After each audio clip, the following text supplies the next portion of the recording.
अध्याय 7 श्री गणेशाय नमः. जय जयाजी निर्गुण, जय जयाजी सनातन, जय जयाजी अगहरणा लोकपाला सर्वेशा. अक्कलकोटी मालीची तृप्ती समर्थ चरणी जयांची भक्ती. स्वहस्ते सेवा नित्य करती जाणून अति परिभ्रम. वेदांत आवडे तयासी श्रवण करती दिवसेनिशी. हेरळ कळाधिक शास्त्राची वेतने देऊन ठेवली. त्या समयी मुंबापुरी विष्णुबुवा ब्रह्मचारी प्राकृत वेदांतवरी करुणी लोका उपदेशिती.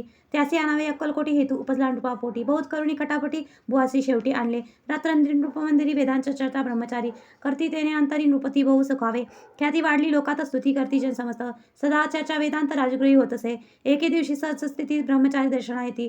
श्रेष्ठजन सांगती कित्येक होती तयावेळी. पहावे तिचे लक्षण ब्रह्मचारी करती भाषण. काही वेदांत विषय काढून प्रश्न करती स्वामीसी. ब्रह्मपद्धताकार काय केल्याने होय निर्धार. ऐसे ऐकून सत्वर यतिराज हसले. मुखे काही न बोलती वारंवार हास्य करती. पाहुणी ऐशी विचित्र वृत्ती बुवा म्हणती कायमनी. हा तो वेडा संन्यासी भुरळ पाडली लोकांची. लागली व्यर्थ भक्तीसी याने डोंग माजविले. तेथून निघाले ब्रह्मचारी आले सत्वर बाहेरी.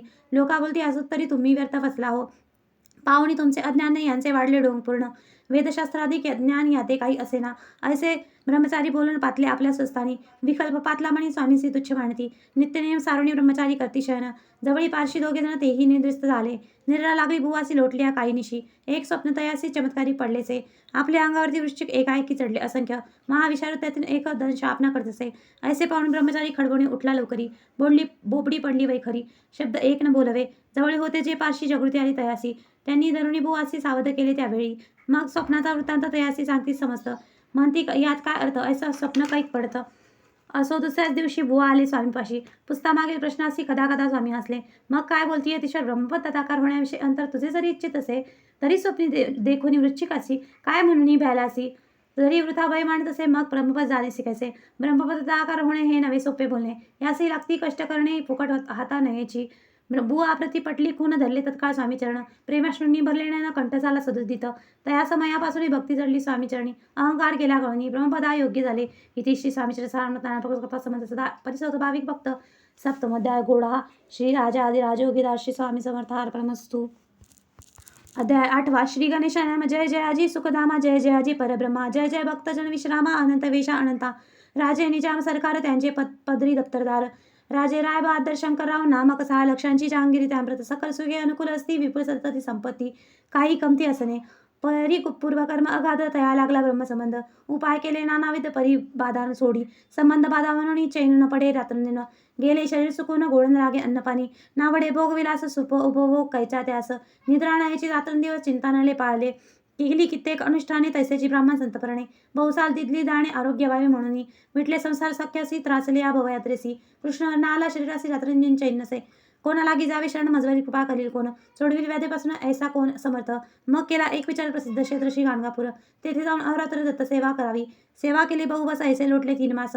एके रात्री तयासी स्वप्नी दृष्टांत झाला. अक्कलकोटी चाले तेथे करावी स्वामी सेवा. यतिवचनी भाव झाला तेने व्याधी जाय दूर. तरी तेथे त्याची राहिले आणखी अनुष्ठान आरंभिले. पुन्हा तयासी स्वप्न पडले अक्कलकोटी जावेत. हे जाणून ही तो गोष्टी मानसी करून मानसी विचारून शेवटी त्वरित आले अक्कलकोटी प्रिय पत्नी सहित. तया नगरीच्या नरणारी कामधंदा करता घरी. स्वामी चरित्र परस्परी प्रेमभावे सांगती.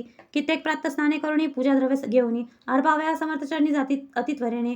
इति श्री स्वामीचे सारामृताना भक्तता समंत सदा परिसोत प्रेमळ भक्त. अष्टमोध्याय गोडा श्री स्वामी चरणाविदार्पणमस्तु. इति श्री स्वामीचे सारामृत अष्टमोध्याय श्रीरस्तु शुभम भवतु. अध्याय 9 श्री गणेशाय नमः. घरोघरी स्वामी कीर्तन नित्य होती ब्राह्मण भोजने. स्वामी नामाचा जप ध्याने अखंडित चालती. दिगंतरी काजली ख्याती कमना धरुणी चित्ती. बहुत लोक दर्शना येते अक्कलकोट नगरात. ब्राह्मण क्षत्रिय वैशाधिक शूद्र आणि अनामिक. पारसी यवन भाविक दर्शना येती धावणी. यात्रेची गर्दी भारी सदा आनंदमय नगरी. साधू संत ब्रह्मचारी फकीर संन्यासी येती पै. किती वर्णावे महिमान जेथे अवतरले परब्रह्म.